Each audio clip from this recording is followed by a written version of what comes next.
Good morning po. At ito namang ating pong cucumber, pipino po. Pag minsan aalsan din po natin ang mga yun pong unang dahon. Kagaya po naninilaw na, aalsin po natin yan nang lumago po siya sa pataas.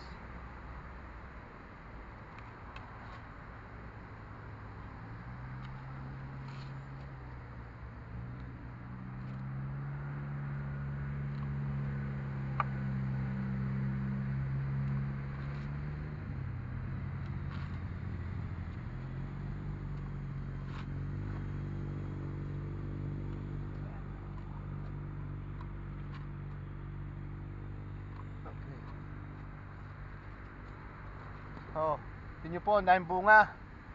At yung pong ating inalis, dito nyo po ilagay. Yan po. At pag yan po ay natuyo, pataba din po yan. Yan. Tingnan nyo, ang ganda po yan. Oh. Napakaganda po. Okay. Thank you po for watching. God bless po. Bye bye po.